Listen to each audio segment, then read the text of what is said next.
नमस्कार, एक बार फिर आप सभी का स्वागत है। और भारत, खासकर विकसित भारत की ओर भारत ने एक और कदम बढ़ाया है। ये मैं इसलिए कह रहा हूं क्योंकि अभी हाल ही में केंद्रीय बजट जो प्रस्तुत किया गया है, वित्त मंत्री निर्मला सीतारमण जिन्होंने अपना लगातार 8वां बजट पेश किया और कुल मिलाकर कई सेक्टर्स को एड्रेस करने का इसमें प्रयास किया है और कई चीजें इस बजट में वित्त मंत्री निर्मला सीतारमण ने प्रपोज भी की हैं। लेकिन अपने बजट अभिभाषण के बिल्कुल अंत में मिडिल क्लास के लिए उन्होंने एक बूस्टर भी दिया है और जिसको लेकर काफी उत्साह खासकर जो भारतीय मध्यम वर्ग है वो महसूस कर रहा है। लेकिन क्या वाकई ये बजट भारत को विकास की नई ऊंचाइयों पर ले जाएगा और किस प्रकार जो डिफरेंट सेक्टर्स हैं उनको एक बजटरी एलोकेशन के माध्यम से बूस्ट करने का प्रयास वित्त मंत्री निर्मला सीतारमण ने किया है। इन सब मुद्दों पर बात करने के लिए हमारे साथ जुड़ चुके हैं श्री मानिक बत्रा जी, जो चेयरमैन है एसोचैम के और JNK काउंसिल के, और आप डायरेक्टर हैं बत्रा ग्रुप के। मानिक जी, हार्दिक स्वागत है आपका। मानिक जी, हाल ही में अभी फिनेंस मिनिस्टर निर्मला सीतारमण जी ने अपना यूनियन बजट पेश किया है। सबसे पहले एक ओवरव्यू में लेना चाहूंगा किस नजरिए से, क्योंकि you are chairman ASSOCHAM JNK council, किस नजरिए से आप इस बजट को देखते हैं? देखें विवेक जी, अगर जो अभी करंट हमारा बजट आया है इस साल का 2025 का, मेरे हिसाब से बहुत ही इंक्लूसिव और बहुत सोचा समझा गया बजट है। बहुत अच्छा बजट है। सब चीज़ों को ध्यान में रखा गया है। जैसा आपने कहा, सबसे पहले तो मिडिल क्लास के लिए रिलीफ है, बहुत बड़ा टैक्स रिलीफ है, क्योंकि इंडियन मिडिल क्लास हमारा जीडीपी और इकोनॉमी को ड्राइव करती है। तो जब मिडिल इनके जेब में पैसा होगा, मार्केट सेंटिमेंट बूस्ट होगा, स्पेंडिंग पावर बेटर होगी लोगों की, और मतलब लोग ट्रैवल ज़्यादा करेंगे, टूरिज्म इंडस्ट्री, विभिन्न इंडस्ट्रीज को बूस्ट मिलेगा इससे। उसके बाद अगर हम एमएसएमईज की बात करें, 5.5 करोड़ एमएसएमईज हैं पैन इंडिया जो रजिस्टर्ड हैं, और उसमें से उन एमएसएमईज में 7.5 करोड़ लोगों को हर साल एम्प्लॉयमेंट मिलती है। और एमएसएमई भारत की जीडीपी की अगर हम बात करें, 36% कॉन्ट्रीब्यूटर है जीडीपी को, और 47% के आसपास एक्सपोर्ट्स को कंट्रीब्यूट करता है जो इंडिया से होते हैं। सो एमएसएमई को जब एक्सपेंशन करना है या अगर उसको अपनी कैपेसिटी बढ़ानी है, कैपेसिटी बिल्डिंग करनी है, तो सबसे ज़्यादा उनको जो ज़रूरत होती है वो होती है एक्सेस टू फाइनेंस की। सो फाइनेंस को लेके गवर्नमेंट ऑफ इंडिया एमएसएमईज के लिए पहले भी स्कीम्स लाए हैं, जो कोलैटरल फ्री लोन्स और क्रेडिट गारंटी स्कीम्स वगैरह के तहत लेके आए हैं। इस बार भी प्रावधान रखा गया है 1.5 लाख करोड़ का अगले 5 साल तक, जो एमएसएमईज को सपोर्ट करेगा कोलैटरल फ्री लोन्स और यही क्रेडिट गारंटी स्कीम्स का लाभ उठाने का। और ये जो आपकी स्कीम्स हैं ऑलमोस्ट दुगनी हो जाएंगी पिछले सालों से। और जब एमएसएमई ग्रो करेगा, ऑब्वियसली आपके काफ़ी एम्प्लॉयमेंट पे फ़र्क पड़ेगा, क्योंकि एमएसएमई जैसे मैंने आपको बताया कि काफ़ी यूथ को एम्प्लॉय करता है, तो स्किल्ड मैन पावर की रिक्वायरमेंट बढ़ेगी इंडिया में। स्किल्ड मैन पावर की रिक्वायरमेंट को पूरा करने के लिए सरकार ने 5 सेंटर ऑफ एक्सीलेंस जो स्किल के हैं उनकी भी घोषणा करी है। सो हैंड इन हैंड चल रहा है सब कुछ। जो छोटा एमएसएमई जिसको माइक्रो कहते हैं, माइक्रो भी हैं 10 लाख रजिस्टर्ड उद्यम पे, जिनके लिए एक वो स्पेशल क्रेडिट कार्ड, जैसे किसान क्रेडिट कार्ड होता है वैसा एक क्रेडिट कार्ड लॉन्च करने की बात की गई है, जिससे वो लोग 5 लाख रुपए तक का लोन अवेल कर पाएंगे उस कार्ड के थ्रू। एग्री सेक्टर में भी काफ़ी रिफॉर्म्स की बात की गई है, एडिबल ऑयल्स में, पल्सेस में, कॉटन में भी जो मैडम ने कहा था कि कॉटन की भी प्रोडक्शन बढ़ाना चाहते हैं, because India textile industry boom कर रही है इस टाइप पे, तो डिपेंडेंसी कहीं ना कहीं रिड्यूस करना चाहते हैं इंपोर्ट के ऊपर। और कहीं ना कहीं फूड सेफ्टी और फूड सिक्योरिटी की भी इसमें झलक दिखती है, क्योंकि अगर आप एडिबल ऑयल और ये चीज़ों को टच कर रहे हैं तो उससे फ़र्क पड़ता है। जो इंडियन फिशरी इंडस्ट्री है, जो सी फूड एक्सपोर्ट है, India one of the 4th-5th largest है इन द वर्ल्ड, 60,000 करोड़ के आसपास का एक्सपोर्ट होता है, और उसको भी बूस्ट करने की बात की गई है ताकि इंडिया उसमें भी आगे निकल सके बढ़ चढ़ के। जो स्टार्टअप्स हैं इंडिया के लिए, स्टार्टअप इकोसिस्टम बहुत इंपॉर्टेंट है इंडिया के लिए। हम लोग मतलब 3rd या 4th लार्जेस्ट स्टार्टअप इकोसिस्टम है दुनिया में, और स्टार्टअप्स को सपोर्ट करने के लिए भी बात की गई है एक फंड ऑफ फंड्स के, जो 10,000 करोड़ की एलोकेशन हुई है। और जैसा मैंने कहा, एक इंक्लूसिव बजट है। जो फीमेल एंटरप्रेन्योर्स हैं 5 लाख, उनके लिए भी एक अप टू 2 करोड़ का लोन जो उनकी एलिजिबिलिटी के बेसिस पे उनको दिया जाएगा to start up their own entrepreneurial ventures. So काफ़ी अच्छा सोचा समझा गया बजट है। मानिक जी, जिस तरह आपने कहा कि काफी सोचा समझा इंक्लूसिव ये बजट नजर आ रहा है, और खासकर AI का इस वक्त जमाना है और भविष्य भी इस वक्त पूरे विश्व में AI नजर आ रही है, और खासकर AI को प्रोत्साहित करने के लिए सेंटर ऑफ एक्सलेंस की स्थापना की बात प्रपोज किया गया है और 500 करोड़ रुपए इसके लिए एलोकेट किए गए हैं। कितना महत्वपूर्ण ये कदम है? देखिए, एआई अब एक महत्वपूर्ण अंग बन जाएगा हम सबकी नॉर्मल लाइफ का भी, क्योंकि एआई कहीं ना कहीं अगर आप देख रहे हैं हर जगह एआई है आज की डेट में। अगर आप ऑनलाइन सोशल मीडिया एक्सेस करते हैं वहाँ पे भी एआई का इस्तेमाल होता है, जो मार्केटिंग एजेंसीज को हेल्प करता है कि आप किस तरह का कंटेंट कंज्यूम कर रहे हैं, वो उस हिसाब से एआई एक सेक्शनिंग करके देता है डिफरेंट मार्केटिंग विभिन्न एजेंसीज को कि वो आपको उस तरह का कंटेंट शो करें या उस तरह के एडवर्टीजमेंट शो करें। बड़ी बार होता है कि आप ऑनलाइन होते हैं तो आप देख रहे होते हैं कि आप किसी चीज़ के बारे में सोच रहे हो या बात भी करें तो वो एकदम आपको एड्स आना शुरू हो जाती है उस चीज़ की। सो एआई तो अब एक इंटेग्रल पार्ट हो जाएगा हमारे लाइफस्टाइल का। और एआई के ऊपर फोकस करना इसलिए अच्छा है क्योंकि अगर आप देखें इंडिया हमारा जो है यंगेस्ट पॉपुलेशन है। World also sees India as the man power hub of the world, क्योंकि एक लार्ज स्पीकिंग इंग्लिश पॉपुलेशन है।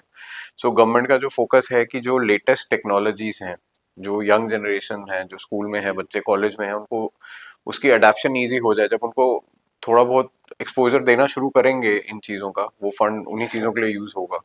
सो आई एम श्योर आगे जाके अपॉर्चुनिटीज, अगर कोई एआई में स्टार्टअप करना चाहता है या एआई के फील्ड में जॉब करना चाहता है तो उनके लिए अपॉर्चुनिटीज इमेंस रहेंगी, बिकॉज आपको थोड़ा सा बेसिक नॉलेज स्कूल में दी जाएगी प्लस एडवांस लर्निंग कोर्सेज आज की डेट में तो है ही। और क्या आपको लगता है कि बजट में कई इंटरलिंक चीज़ें नज़र आती हैं, जिस तरह एआई के ज़माने की आपने एआई की बात किया, स्टार्टअप्स की बात की, और ऐसे में 50,000 टिंकरिंग लैब्स स्कूल्स में बनाई जाएगी।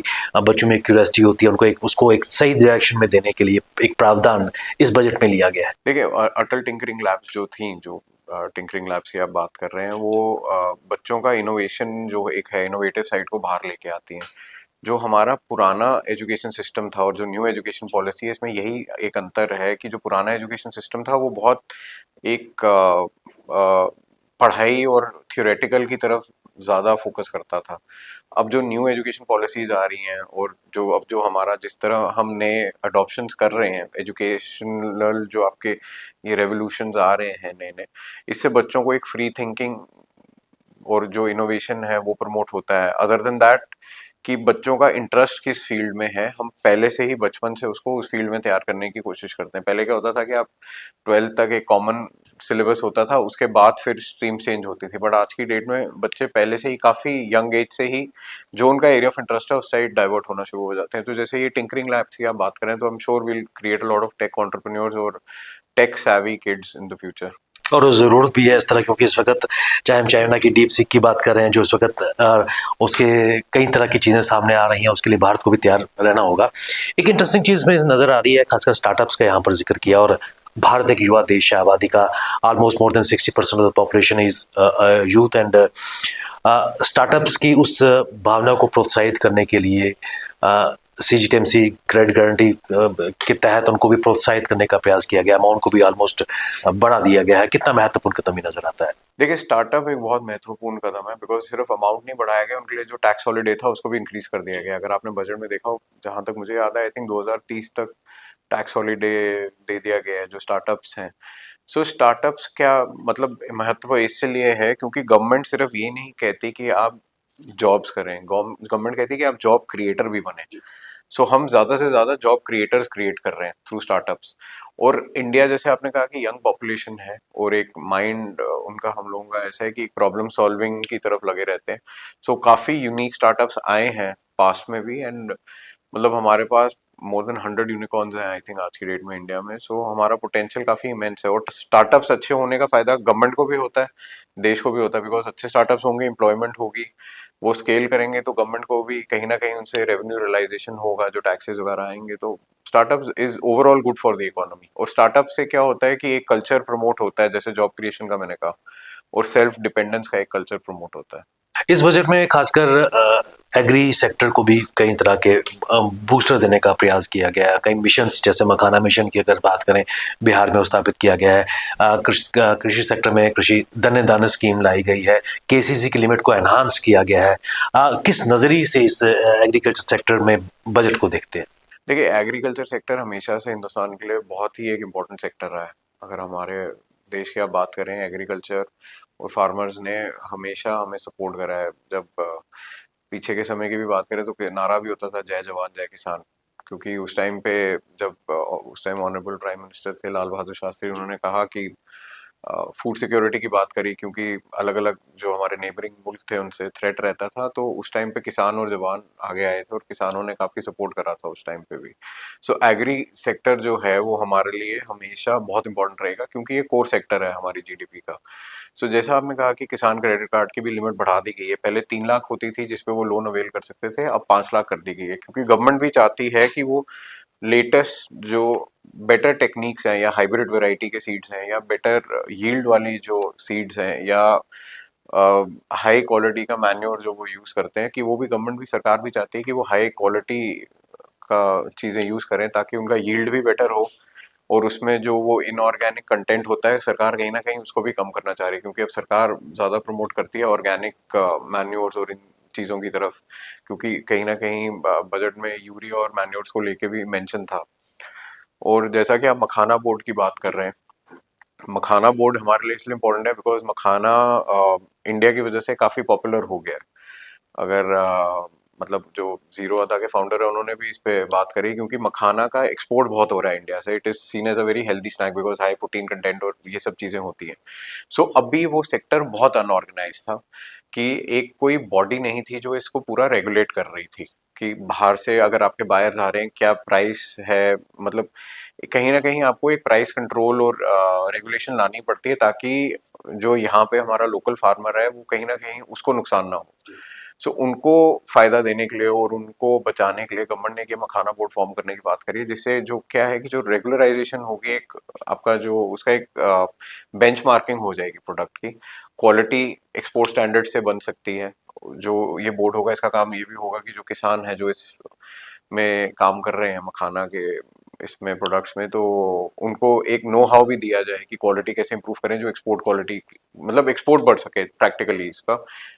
डोमेस्टिक कंजम्पशन तो है ही है इसकी, तो वो कहीं ना कहीं उसको ऑर्गेनाइज करने के लिए इसका आई थिंक गठन किया गया। और उसका फायदा कहीं ना कहीं किसानों को मिलेगा। और खासकर विकसित भारत @47 का लक्ष्य इस बजट में निर्धारित किया गया था। और एक महत्वपूर्ण चीज 1.5 लाख करोड़ का इसमें एक प्रावधान रखा गया है, interest free loans to states for infrastructure development, कि पूरे भारतवर्ष में जो इंफ्रा है उसको और भी मजबूती मिल सके, उसके साथ साथ बाकी सेक्टर भी सुदृढ़ हो सके, मजबूती मिल पाए। क्या कहेंगे? देखिए, अगर कहीं ना कहीं देखें, अगर आप जैसे 2047 का विकसित भारत की बात करते हैं, तो कहीं ना कहीं ये बजट एक तरह से उसका फाउंडेशन स्टोन ही है। जो सबसे बड़ा इसमें तथ्य है कि जो टैक्स में एकदम बहुत स्लैब में इंक्रीज कर दिया गया, तो गवर्नमेंट का भी कहीं ना कहीं मानना है कि अब जो आम आदमी है उसको कहीं ना कहीं एक्सेस टू फाइनेंस और फ्री एक्सेस देना पड़ेगा स्पेंडिंग का, ताकि वो उससे देश की ही डेवलपमेंट होगी। और जैसा आपने इंफ्रास्ट्रक्चर की बात करी कि दूसरे 1.5 लाख करोड़ का प्रावधान रखा गया इंफ्रास्ट्रक्चर इंप्रूवमेंट के लिए, बिकॉज अगर आपने देखा हो पिछले बजट में और इस बजट में भी टूरिज्म पे बहुत फोकस है कि हम फॉरेन टूरिस्ट बहुत लाना चाहते हैं। इस बजट में मेडिकल टूरिज्म की भी बात हुई, इस बजट में ये भी बात हुई कि इंडिया, और पिछले बजट्स में भी होती है कि हम इंडिया को एक्सपोर्ट हब बनाना चाहते हैं। तो अगर आप एक्सपोर्ट हब अपने देश को बनाना चाहते हैं या एक अट्रैक्टिव टूरिस्ट डेस्टिनेशन बनाना चाहते हैं, तो हर स्टेट को कहीं ना कहीं इंफ्रास्ट्रक्चर पे काम करना पड़ेगा। हर स्टेट के अपने कहीं ना कहीं लूप होल्स हैं, किसी को हाईवेज पे काम करना पड़ेगा, किसी को प्रॉब्ली बेटर इंफ्रास्ट्रक्चर, किसी को हॉस्पिटल्स पे काम करना पड़ेगा स्टेट्स में। सो उन स्टेट्स के लिए जहाँ जहाँ उनके ग्रे एरियाज हैं, ये बजट उनको बेसिकली दिया जाएगा कि आप उनके अपना जो स्टेट का इंफ्रास्ट्रक्चर है वो ओवरऑल अपग्रेड करें। और वो अपग्रेडेशन जो बाहर से आने वाले लोग हैं उनको भी फायदा मिलेगा, और जो लोकल हमारे डोमेस्टिक लोग हैं उनको भी फायदा मिलेगा, क्योंकि अगर हम एक्सपोर्ट हब बनाने की बात करें, एक्सपोर्ट हब बनाना आसान है, आप इंडस्ट्री लगा सकते हैं, बस इंडस्ट्री को सपोर्ट करने के लिए काफ़ी इंफ्रास्ट्रक्चर चाहिए होता है, लॉजिस्टिक्स चाहिए होता है, आपको फ्रेट कॉरिडोर्स चाहिए होते हैं, आपको वेयर हाउसिंग चाहिए होती है, तो उनको हर तरह का सपोर्ट चाहिए होता है। आप अगर ईज ऑफ डूइंग बिजनेस देंगे वो बिजनेस स्केल हो सकता है। सो आई थिंक उन चीज़ों को सपोर्ट करने के लिए ये बहुत अच्छा स्टेप है इंडियन गवर्नमेंट का, कि हर स्टेट को भी बजट दिया गया है कि वो अपना भी इंफ्रा इम्प्रूवमेंट जो उनको लगता है वो इम्प्रूव करना चाहते हैं उसकी तरफ ध्यान दें। मानिक जी, आपकी मैं एक कैंडिड राय लेना चाहूँगा। बजट में बेहतरीन प्रपोज किए हैं मैडम निर्मला सीतारमण ने, क्या ये ज़रूरी नहीं है कि जो घोषणाएं हैं, जो प्रपोजल है, वो लेटर स्प्रिट ग्राउंड पे इम्प्लीमेंट हो सके, तब जाकर एक बड़ा बदलाव सामने आएगा? देखिए, गवर्नमेंट का इंटेंशन तो जहाँ तक रहता है, जो प्रपोज्ड रहता है उसमें तो गवर्नमेंट का इंटेंशन तो वही रहता है कि वो ग्राउंड पे इम्प्लीमेंटेशन हो उन चीज़ों का। बट कहीं न कहीं उनकी टेक्निकलिटीज़ भी होती हैं, कहीं न कहीं अप्रूवल्स होते हैं और कहीं न कहीं आपको ऑपोज़िशन से भी अप्रूवल्स लेने पड़ते हैं कुछ चीज़ों के, कहीं न कहीं आपको जो आपके ब्यूरोक्रेट्स हैं उनसे भी अप्रूवल्स लेने पड़ते हैं। तो इंटेंशन तो सरकार का हमेशा रहता है, जो प्रपोजल में भी वो दे रहे हैं कि वो चीज़ें इम्प्लीमेंट होनी चाहिए, बट उसकी टेक्निकलिटीज़ डिफाई मतलब जो डिफाइन कर रहे हैं, तो वो उन पे डिपेंड करता है कि वो चीज़ें कितनी स्लोली या रैपिडली इम्प्लीमेंट हो सकती हैं। जम्मू कश्मीर के संदर्भ की अगर बात करें, 41,000 करोड़ का बजट प्रावधान दिया गया है और तस्वीर अभी आहिस्ता आहिस्ता क्लियर होगी, लेकिन पिछले सब वित्त वर्ष की तुलना में लगभग 1277 करोड़ ये कम है। किस नजरिए से आप इसको देखते हैं? देखिए, 41,000 करोड़ का बजट J&K को दिया गया है। अभी J&K का अपना बजट आई थिंक मार्च में आएगा। हम लोगों को हमें ऑनरेबल सीएम साहब से मिलने का एक अपॉर्चुनिटी भी मिली थी। वहाँ हमने उनको काफ़ी चीज़ों पे अप्राइज करा था, तो उन्होंने हमें आश्वासन दिया था कि वो स्टेक होल्डर्स को बुलाएंगे बजट अनाउंस करने से पहले, बिकॉज कहीं ना कहीं रिक्वायरमेंट है। अब जैसे अगर हम श्रीनगर की बात करें, तो श्रीनगर में हमने उनको बताया था कि Srinagar is the largest producer of apples but it is not the largest exporter of apples, क्योंकि कहीं ना कहीं इंफ्रास्ट्रक्चर की कमी है, कंट्रोल्ड एटमॉस्फेयर स्टोर्स नहीं है, रीफर कैरियर्स नहीं है, एक सीमलेस फ्रेट कॉरिडोर नहीं है कि वो टाइमली वो सामान पहुंच सके पोर्ट्स के ऊपर। तो उन चीज़ों पे काम करने के लिए, और अगर हम जम्मू की बात करें, तो जैसे अब हाईवे आ रहा है माता वैष्णो देवी कटरा तक, उसके बाद ट्रेन डायरेक्ट श्रीनगर जा रही है, तो कहीं ना कहीं जो टूरिस्ट इन्फ्लक्स है वो बढ़ेगा, बट वो कटरा और श्रीनगर रीजन में ज़्यादा बढ़ेगा, और जम्मू प्रीडोमिनेंटली रह जाएगा इंडस्ट्रियल एक बेल्ट, एक ट्रांजिट पॉइंट तो रहेगा। बट जो अगर आप देखें, जो न्यू सेंट्रल सेक्टर स्कीम थी, उसमें जो ज़्यादा इन्वेस्टमेंट आई है वो जम्मू डिवीजन में आई है। सो जम्मू कहीं ना कहीं एक इंडस्ट्रियल बेल्ट बनेगा बहुत बड़ी, क्योंकि काफ़ी बड़ी इंडस्ट्री जम्मू डिवीजन में आ रही है। बट इस इंडस्ट्री को सपोर्ट करने के लिए आपको काफ़ी सारे इंफ्रास्ट्रक्चर के इंटरवेंशन करने पड़ेंगे। हमारे पास J&K में इस टाइम वेयर हाउसिंग पॉलिसी नहीं है।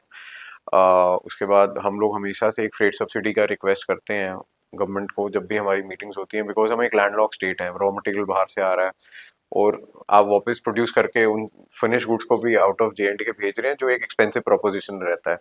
उसके बाद फ्रेट कॉरिडोर, तो जम्मू श्रीनगर दोनों को ही फायदा होगा फ्रेट कॉरिडोर से, प्लस हम एक टूरिज्म सर्किट की भी बात करते हैं, क्योंकि आपका ट्रेन आ जाएगी, आपका हाईवेज आ जाएगा, टूरिस्ट को लाना आसान है। हो सकता है अभी 2 करोड़ टूरिस्ट आ रहा है, 2 करोड़ से बढ़ के वो 3 या 4 करोड़ हो जाए टूरिस्ट, बट क्या हमारे यूनियन टेरिटरी के अंदर उतना इंफ्रास्ट्रक्चर है कि वो उन टूरिस्ट को सपोर्ट कर सके, अब्जॉर्ब कर सके?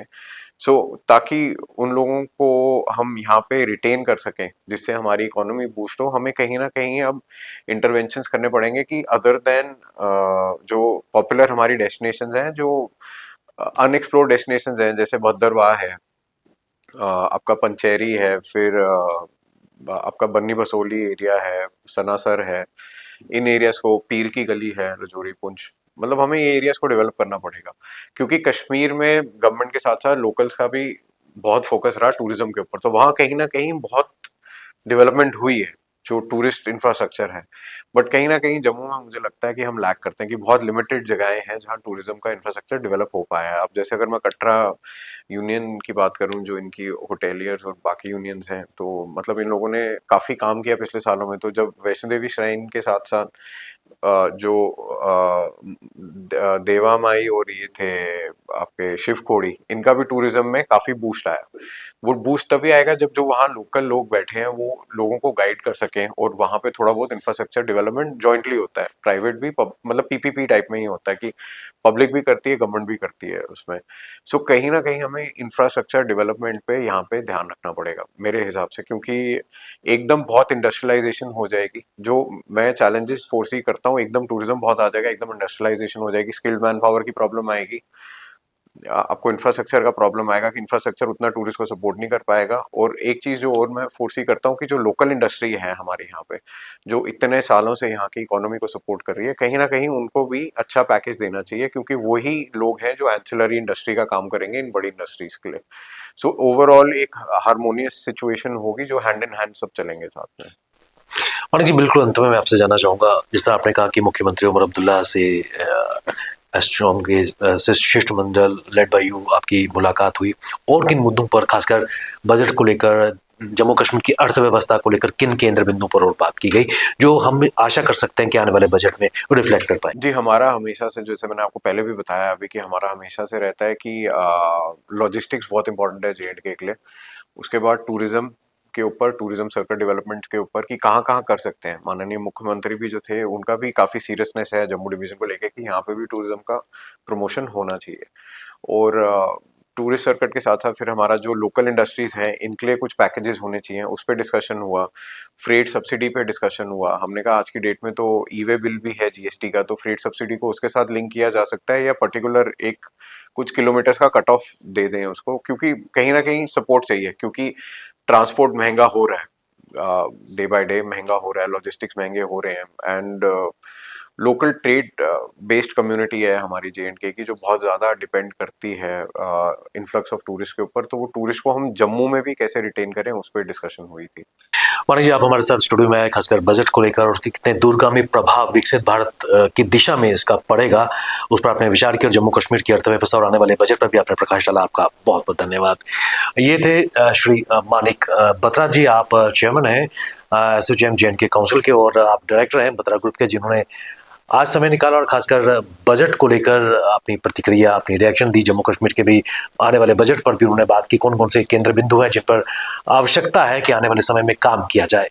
बने रहिए हमारे साथ, हमें दीजिए इजाजत। नमस्कार।